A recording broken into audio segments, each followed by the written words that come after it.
right, Lap Traffic Nation, joining Mr. Andrew Sherwin and I on the line right now is Mr. Aaron Studwell. Sir, good evening. How are you? Good evening, gentlemen. How are you? Great. We've been getting deep into some NASCAR stuff for the last hour and 25 minutes. Welcome to the show. A little later than expected, but good evening nonetheless. All good. I've been beveraging. Have you been beveraging while you've been recording? You don't need to ask us that question. No, I'm just making chit chat. Come on. Have we? We've been pausing to get refills. That's what we've been doing. Oh, yeah. Oh, you just man. have to drop the ice sound effect in there, too, so Right? then you're all good. Yes, absolutely. Well, I That mean, sounds so natural. in honor of PETM, what are you drinking on? I'm actually, surprisingly, and it's good, an East End blood orange cider. Sure. All That right. does sound good. Cool. Yeah. And there's a local place here that it's actually a grocery store, but you can make your own 6-packs. Excellent.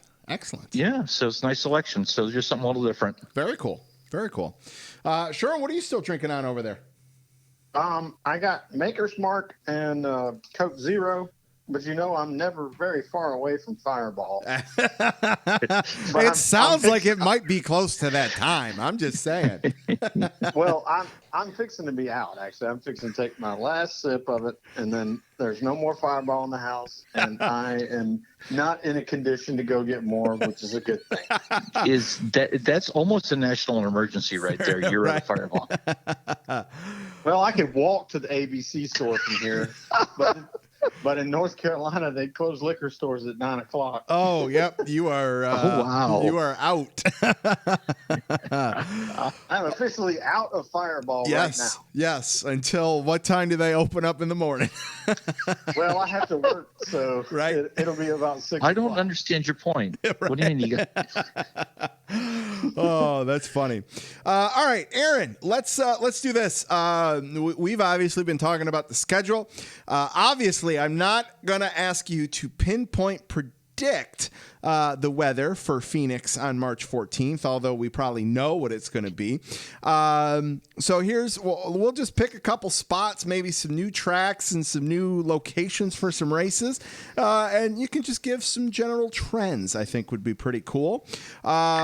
So let's start with our West Coast swing. We got Atlanta, Las Vegas, Phoenix, late February, early March. No real change there, but what's the typical West Coast weather like that time of year? We're going to go to Auto Club first, right at the end of February. We're right before the reconfiguration, and that just kind of seems like a bit of an understatement, the reconfiguration there. Normal temperatures, 68 over 47. February is the wettest month of the year, and you're going to detect a trend going with all this too. Las Vegas, March 7th. I'm going to guess 75 and sunny. March is the second wettest month of the year for Vegas, but that's a very relative statement. Normal high for that date is 70 with a morning low of 46. Desert. Desert, yeah, right. Desert, yeah. That's big swings, right? Big swings. Yes, it's a dry coolness. Yeah, right. It's a dry heat. It's a dry cool. That needs to be on a T-shirt with RaceWeather logo. It's a dry coolness. I'll fire that press up, and Christmas is coming. I tell you, they make great stocking stuffers. Sherwin and I came up with some names for the rounds of the playoffs. Like that stuff might be going on a T-shirt, might be getting trademarked. That's all I'm saying. I'm looking forward to that, and I'm. You know what? Bracket that up, make it a Sweet 16 format. Yeah, Sherwin, you didn't give me a round 3 name though. What did you come up? You got to come up with a round 3 name. I do, but I don't have one. All right. I'd rather sit on it than tell a bad joke. Fair enough. I'm all about that. All right, Aaron. May 23rd, our first new track of the schedule, Circuit of the Americas. How is Austin from a weather perspective in mid-May? The normal high is 88. The normal low is 68. The monthly rainfall is about 4.4 inches, and again, this is the wettest month of the year in Austin. That being said, they will race in the rain, but beware of the lightning clock. It sounds like rain and it's coming in are the themes of the night now. Yes. Yeah, and wet tracks and elevation change in NASCAR get a little bit tricky. Yeah. That is a major elevation. We'll talk about that after. June 20th, Nashville Superspeedway for the debut of NASCAR there. What do we got going on there? A normal high 87, normal low 67. It's kind of middle of the road for rainfall for the average for the whole year. So, yeah, kind of the afternoon showers, pop-up thunderstorms. So we'll just be, I say it now, we'll be keeping an eye on it like it's this upcoming weekend. But we'll be keeping an eye on that too. Excellent, yes. Let's see here. After that, we've got Road America for some good old America 4th of July stuff. Fire up the brats. We're going to Wisconsin. Yes. Normal high is 82. Normal low is 61. It is the second wettest month of the year. Oh, wow. Someone think they should have consulted maybe you and Brian Newdorf, maybe. Yeah, I'm thinking the same thing. I'm like, did somebody look at this and like either read the tables wrong or not care? Oh, wow. That's crazy.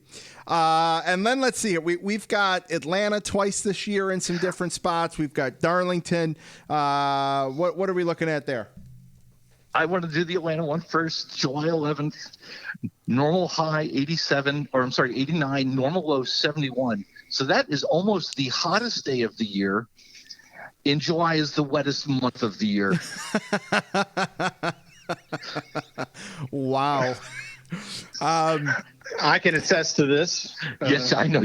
I wonder. Yes. I wonder when I send this tweet out and I tag you in it and I put 2021 forecast. If I use the hashtag moist, what people would say.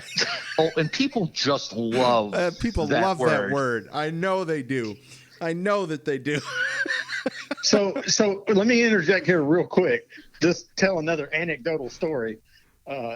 Just a couple weeks ago, I was with Cone at the same bar that I met Shannon at, and the bartender server overheard me say Sydney's name. Okay. And I think anybody that's paying attention to Twitter stuff with us and Sydney knows she hates that word. Yes. Yes. So I said it, and the bartender was like, I guess she had occasion to work a bar where Sydney was playing a set, and they got to know each other. And because she like snapped at me, she goes, "Did you say Sydney Lett?" And I'm like, "Yeah." So then like 5 minutes later, she comes back with her phone, and she's FaceTiming with Sydney Lett. Oh, that's awesome. And we had just gone through the whole conversation about moist. 'Cause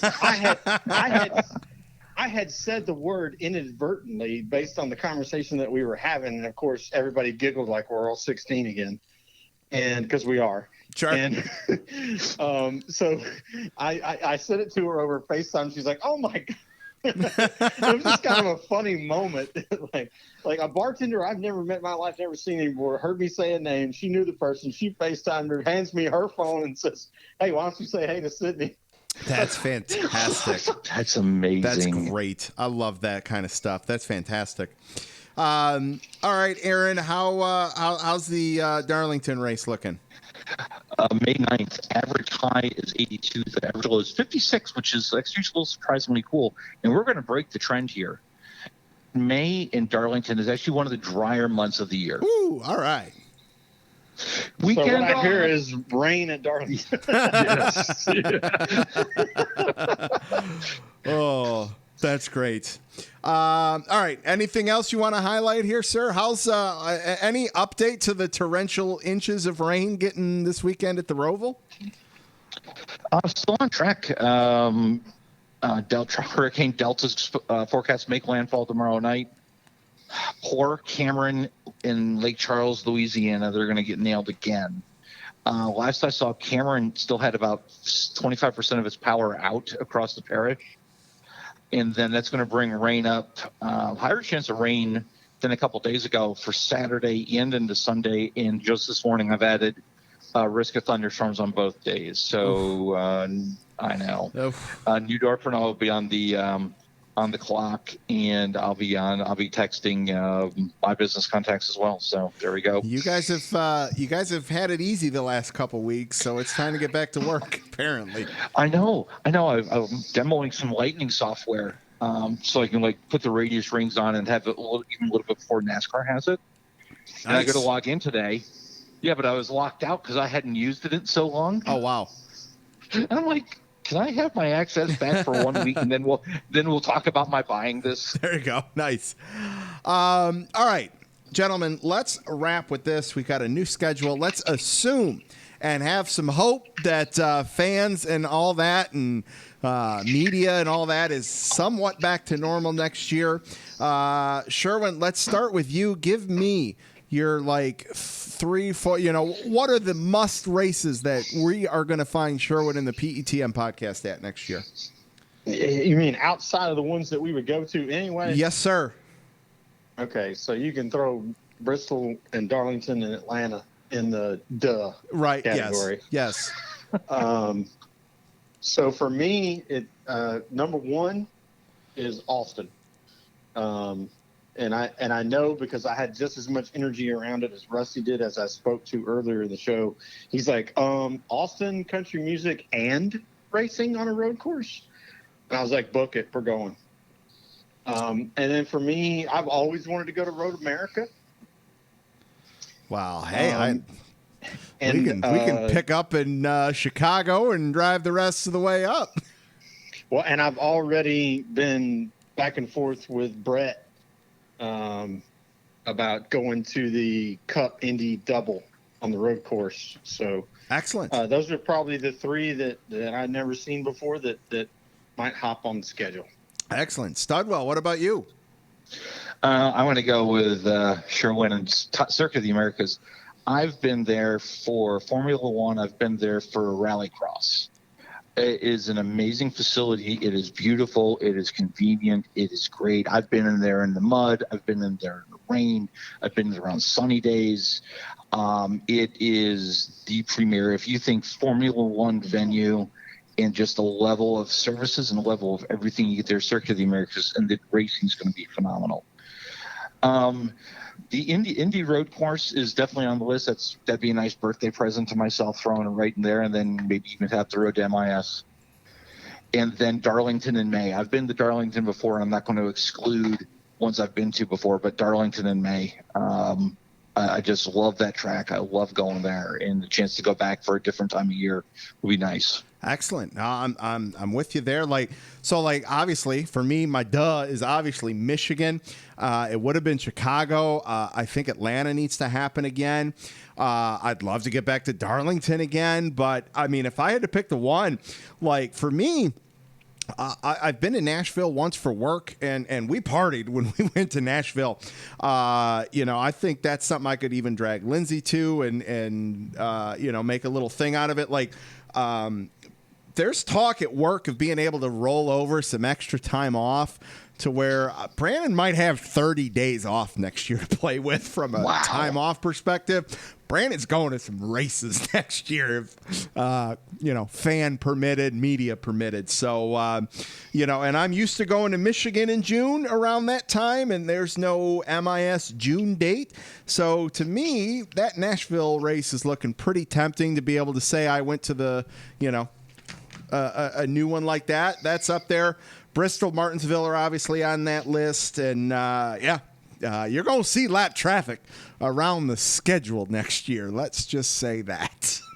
I really hope that's a true statement because I just want to get back to the track. Yes. PET has some tweet ups need to happen. I miss me a tweet up. Yeah, I think we've missed, it's made it doing what we do a little bit more challenging because, you can go put your hands right on somebody at a tweet up. Yep. And ask them for, an opportunity to speak with them and record it. Yep. And it's hard for them to say no. Not that you would ambush anybody, but no. But once they meet you, it plants the seed. I mean, we had to meet Ross Chastain 6 times before I finally got him on the show, but right, we figured it out. Yes. Yes.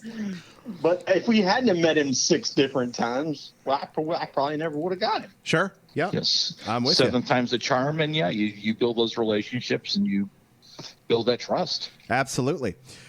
All right, gentlemen, hang on the line a minute. I am ready to wrap. Let's see here. Sherwin, what do you guys got going on next week, and where can everybody follow you? You can follow us at PETM Podcast. You can follow Rusty at Tailgate Mayor, and you can follow me at Pregame Engineer. Next week, we have Kate Ertman. I have not totally figured out exactly what her involvement in the sport is, but she's a nerd like we are. So I already got the warning of, hey, I'm not like every other NASCAR fan. I'm like, yeah, neither are we. It's Excellent. Excellent. I love that. Aaron, where can everybody keep up with race weather and all that good stuff? And that'd be at RaceWeather on Twitter, and then raceweather.net on the web. Excellent. And if you like a little bit of different science, at ExoConsulting, ExoConsulting, and give us a follow over there and see what we're doing. Excellent. Love it. All right, Lap Traffic Nation, that is going to do it for episode 204 of the Lap Traffic Podcast. A very fun bonus episode, I might add. Make sure you check out the website, thelaptrafficpodcast.com, Facebook, The Lap Traffic Podcast, Twitter and Instagram at LapTrafficPC. Huge thanks to Sherwin from PETM and Aaron Studwell for calling in tonight. I'm working on somebody for next week. I don't have anybody to plug, but I'm sure I'll find somebody. Don't get caught chasing the lucky dog. Make sure you tune in each and every week to the Lap Traffic Podcast. See ya!